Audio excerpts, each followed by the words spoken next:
Hello friends, welcome to today's daily devotion. I'm Kerry Wood, the pastor of the Goldston Methodist Church in Goldston, North Carolina, and this week we are turning our attention to the 13th chapter of Romans. And today we are reading Romans chapter 13, verses 1 through 3. I'm using the Open English Bible translation. Hear now these words. Let everyone obey the supreme authorities, for no authority exists except by the will of God. And the existing authorities have been appointed by God. Therefore, the one who sets themselves against the authorities is resisting God's appointment. And those who resist will bring a judgment on themselves.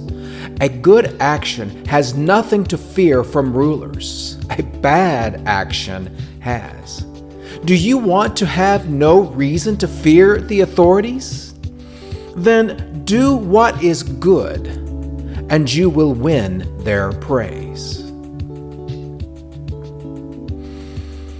Now, this is my own considered opinion, and so you might have a disagreement with me, but I'm going to posit that this chapter in Romans chapter 13, may be the most controversial writing from Paul that we find anywhere in the New Testament. Now, you might make the argument, well, hey, what about where Paul talks about wives submitting to their husbands in Ephesians? Doesn't that kind of get people all riled up and concerned? Well, yeah, it does. Well, what about when Paul talks about the role of women in Corinthians and Timothy? Isn't that something that's creating a lot of controversy? And I will again nod my head and say yes. But here's why I think Romans 13 is more controversial than anything out of Ephesians or Corinthians or Timothy or the rest of Paul's letters. For you see, this section of Scripture has been used to justify some of the greatest atrocities that our human civilization has ever instituted.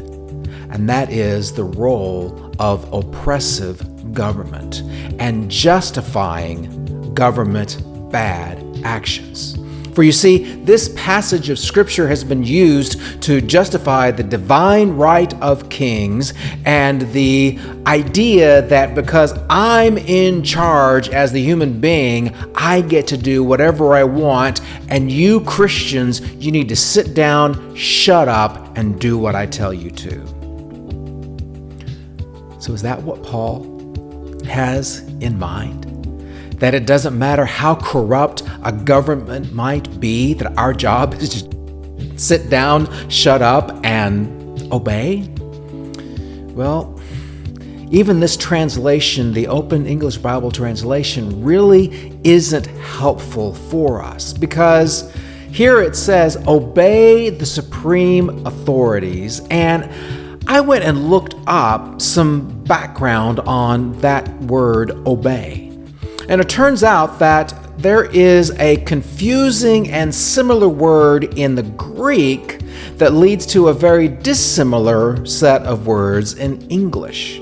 For you see, the word hypotasso in the Greek is what Paul's actual word is, and that word means to submit.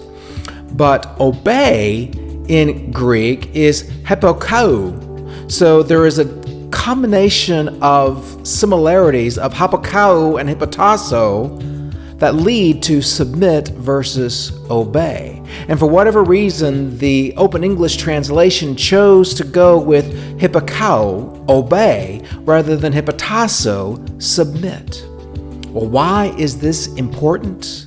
Because we can submit to authorities without necessarily agreeing to obey them under all circumstances. Paul makes a very strong distinction between obeying Jesus Christ versus submitting to earthly authorities. And I also think that to describe earthly authorities as supreme is also a misconstruing of what Paul's contextual meaning here. I think a better phrase than supreme authorities is governing authorities. And we're going to talk about that this week as we try to understand, what does Paul mean when he talks about submitting to governing authorities? How should we as Christians best live into this idea? So today I know I've only raised questions, but hang there with me all this week as we seek to unpack and therefore understand what this means for us today. And I'll see you tomorrow for our next daily devotion.